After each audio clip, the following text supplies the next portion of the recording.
નમસ્કાર વિદ્યાર્થી મિત્રો, ફરી એકવાર આપણે YouTube ચેનલ મારફતે અહીંયા ભેગા થઈ રહ્યા છે. હું હબીબ પટેલ તમામનું મારી ચેનલમાં સ્વાગત કરું છું. વિદ્યાર્થી મિત્રો, આજે ધોરણ 11 પ્રકરણ 1 અને એનો જે આપણે છેલ્લા ટોપિક વિશે ચર્ચા કરવાના છે કે આકૃતિ અને આલેખ દોરતી વખતે ધ્યાનમાં રાખવાની બાબતો. એના વિશે વાત કરીએ તો સૌથી પહેલા આપણે જે મુદ્દો આવે છે એ વિશ્વસનીય પ્રાપ્તિ સ્થાન. નંબર 2 પર સ્વતંત્ર ચલ અને પરતંત્ર ચલ, અને 3 નંબર પર આપણે જે લખવાનું છે એ સ્કેલ માપની પસંદગી. તો આ 3 મુદ્દાઓ આપણે જ્યારે આકૃતિ કે આલેખ દોરતી વખતે ધ્યાનમાં રાખવાની બાબતો, આ સવાલ પૂછાય ત્યારે આ 3 મુદ્દાઓને તમારે સમજાવવાના હોય છે.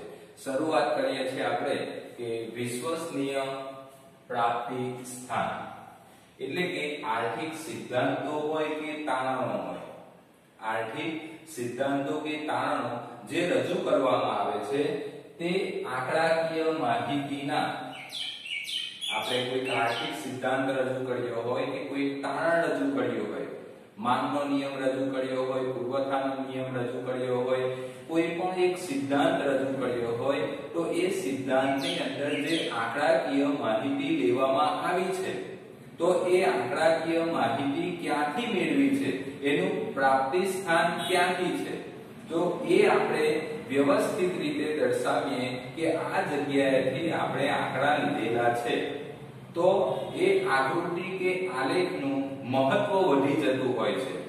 એટલે કે આકૃતિ કે આલેખ વધુ વિશ્વસનીય અને આધારભૂત બને છે.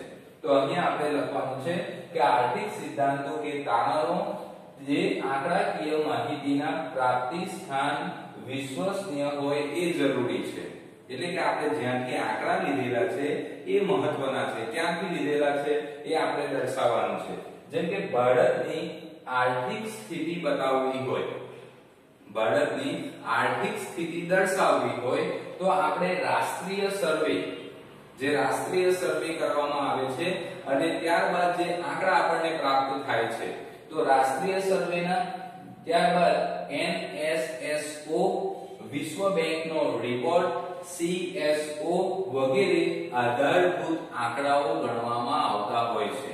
તો ભારતની તમે આર્થિક સ્થિતિ દર્શાવો છો તો નીચે તમે જે આંકડાકીય માહિતી દર્શાવી છે તો એ આંકડાકીય માહિતી ક્યાંથી તમે મેળવી છે એ વિગત તમે દર્શાવી દો તો તમારો આકૃતિ કે આલેખ વધુ વિશ્વસનીય બની જતો હોય છે. ઓકે, બીજા મુદ્દા પર આપણે વાત કરીએ કે સ્વતંત્ર ચલ અને પરતંત્ર ચલ. એની આપણે અગાઉ આપણે છેલ્લા વિડિયોમાં, કેટલાક વિડિયોમાં આપણે ચર્ચા કરેલી છે કે સ્વતંત્ર ચલ એટલે શું અને પરતંત્ર ચલ એટલે શું. સ્વતંત્ર ચલ આપણને ખ્યાલ છે કે એમાં કોઈ પણ પ્રકારનું પરિવર્તન આવતું નથી, બદલાતું નથી, અથવા એમાં કોઈ પણ પ્રકારનો ફેરફાર શક્ય નથી, તો આપણે એને સ્વતંત્ર ચલ કહીએ છીએ. અને સ્વતંત્ર ચલ હંમેશા આડી ધરી પર દર્શાવવામાં આવે છે, એટલે કે OX ધરી પર દર્શાવવામાં આવતો હોય છે.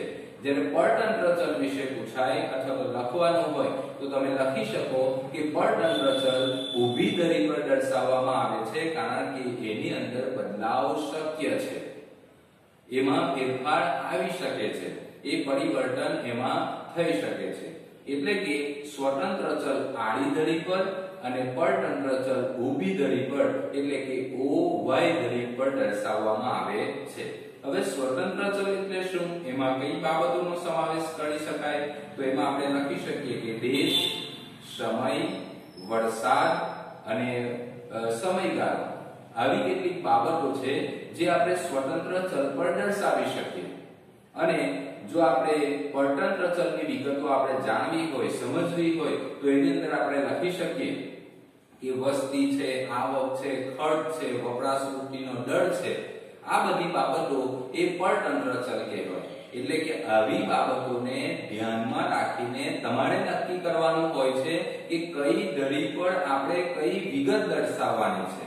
તો જ્યારે આકૃતિ કે આલેખ દોરતી વખતે જે આંકડાકીય માહિતી હોય છે એને ધ્યાનમાં રાખીને તમારે કેટલીક વિગતો દર્શાવવાની હોય છે, જેમ કે સ્વતંત્ર ચલ અને પરતંત્ર ચલ. સ્વતંત્ર ચલ હંમેશા આડી ધરી પર આવે અને પરતંત્ર ચલ છે હંમેશા ઊભી ધરી પર આવે. સ્વતંત્ર ચલની અંદર આપણે લખી શકીએ કે દેશ, સમય, વર્ષ, વરસાદ વગેરે. તો આવી બાબતો જ્યારે હોય ત્યારે તમારે સમજવાનું છે કે એ સ્વતંત્ર ચલ છે. અને જ્યારે વસ્તીનું પ્રમાણ આપેલું હોય, ઉત્પાદનનું પ્રમાણ આપેલું હોય, સાથે સાથે વપરાશનું પ્રમાણ હોય, આવક હોય, ખર્ચ હોય, આવી વિગતો જ્યારે કોલમની અંદર અનુસૂચિમાં આપેલી હોય આંકડાકીય માહિતી, તો તમારે સમજવાનું કે એ પરતંત્ર ચલ છે. અને પરતંત્ર ચલ હંમેશા ઊભી ધરી પર દર્શાવવામાં આવે છે. ઓકે, તો આ બે મુદ્દા જોયા. હવે આપણે છેલ્લા મુદ્દા વિશે ચર્ચા કરવાના છે કે સ્કેલ માપની પસંદગી કરવી. આંકડાકીય માહિતી આપેલી છે અને એના દ્વારા આપણે આલેખ કે આકૃતિ દોરતી વખતે સ્કેલ માપની પસંદગી ખૂબ જ મહત્વની બની જાય છે.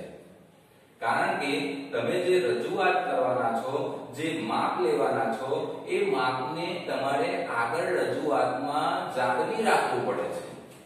ફોર એક્ઝામ્પલ આપણે અહીંયા કહીએ કે સમયને લગતી બાબત હોય, સમયને લગતી બાબત પૂછાઈ હોય અને તમારે જે વર્ષ આપેલું હોય તો એમાં આપણે 10 વર્ષ બરાબર એક સ્કેલ નક્કી કરવું પડે. 10 વર્ષ બરાબર એક સ્કેલ નક્કી કરવું પડે. એટલે કે આપણે બીજી બાબત એમાં જોવાની કે એકવાર તમે સ્કેલમાં નક્કી કરી લો, આપણે અહીંયા નક્કી કરી લીધું કે 10 વર્ષ બરાબર એક સ્કેલમાં, તો એકવાર તમે જે સ્કેલમાં નક્કી કરી લો છો અને પછી રજૂઆત જે તમે આગળ ઢબાવો છો, રજૂઆત તમે કરો છો, તો એની અંદર તમારે રજૂઆતને જાળવી રાખવી પડે છે, માપને તમારે જાળવી રાખવું પડતું હોય છે. એમાં આપણે જોઈએ દાખલા તરીકે 1 ઇંચ બરાબર 5 વર્ષ, 1 ઇંચ બરાબર 5 વર્ષ અહીંયા લીધેલા છે. પછી આગળના 5 વર્ષનો વધારો બતાવવા માટે 1 ઇંચ બરાબર 5 વર્ષ. હવે મારે બીજા 5 વર્ષ વધારે દર્શાવવા છે, એટલે કે આગળની રજૂઆતમાં બીજા 5 વર્ષ ઉમેરવા છે. તો અહીંયા તમારે ધ્યાન રાખવું પડે છે કે પહેલા તમે 1 ઇંચ બરાબર કેટલા વર્ષ લીધેલા છે, તો કે 5 વર્ષ. તો હવે બીજા 5 વર્ષ દર્શાવવા માટે તમારે ફરી એકવાર 1 ઇંચ પ્રમાણ આગળ વધવું પડશે. એટલે કે એકવાર જો તમે નક્કી કરી લો કે આપણે આટલું સ્કેલ માપ લીધેલું છે 1 ઇંચ બરાબર 5 વર્ષ, તો તે રજૂઆત તે માપ તમારે આગળની ગણતરીમાં આગળના માપમાં એ માપને જાળવી રાખવું પડતું હોય છે. તો આંકડાકીય માહિતીને આધારે જ્યારે આલેખ કે આકૃતિ આપણે દોરતા હોય તો તે વખતે આપણે શું ધ્યાનમાં રાખવું જોઈએ, તો તેમાં સૌથી પહેલા વિશ્વસનીય પ્રાપ્તિ સ્થાન, નંબર 2 પર સ્વતંત્ર ચલ અને પરતંત્ર ચલ, અને નંબર 3 પર તમારે યાદ રાખવાનું છે કે સ્કેલ માપની પસંદગી યોગ્ય રીતે કરવી. વિશ્વસનીય પ્રાપ્તિ સ્થાનમાં તમે આર્થિક સિદ્ધાંતો રજૂ કરતા હોય કે કોઈ તાણાઓ દર્શાવતા હોય, તો એ આંકડાકીય માહિતીનું જે પ્રાપ્તિ સ્થાન છે એ તમે આંકડાકીય માહિતી ક્યાંથી મેળવી છે એ ખૂબ જ મહત્વનું બની રહેતું હોય છે. દાખલા તરીકે ભારતની આર્થિક બાબતો આપણે રજૂ કરવી હોય તો તે વખતે એ આંકડા તમે ક્યાંથી મેળવેલા છે, જેમ કે રાષ્ટ્રીય સર્વેના આંકડા NSSO, નેશનલ સેમ્પલ સર્વે ઓર્ગેનાઇઝેશન, ત્યારબાદ CSO ના પણ આંકડા આવે છે, સેન્ટ્રલ સ્ટેટિસ્ટિકલ ઓર્ગેનાઇઝેશન, અને બીજું આપણે વિશ્વ બેંકના રિપોર્ટ. તો આવા બધા જે સર્વે કરેલા હોય છે એ આંકડા જ્યારે તમે દર્શાવો ત્યારે આકૃતિ કે આલેખ મહત્વનો બની જતો હોય છે, વધુ વિશ્વસનીય અને આધારભૂત બનતો હોય છે. સ્વતંત્ર ચલ અને પરતંત્ર ચલ આવે તો તમારે એકદમ સરળતાથી યાદ રાખવાનું છે. નંબર 1 સ્વતંત્ર ચલ, નંબર 2 પરતંત્ર ચલ. સ્વતંત્ર ચલ આડી ધરી પર, પરતંત્ર ચલ ઊભી ધરી પર. સ્વતંત્ર ચલના આપણે ઉદાહરણ લખીશું દેશ, સમય, સાથે સાથે વરસાદ અને વર્ષ વગેરે.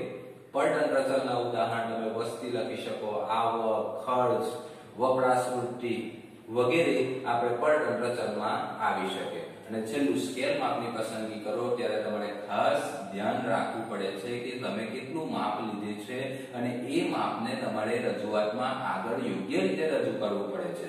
જેમ કે સમયની બાબત દર્શાવવી હોય તો અહીંયા 10 વર્ષ બરાબર 1 સ્કેલ માપ આપણે લીધું હોય તો અહીંયા તમારે એ માપને જાળવી રાખવું પડે છે।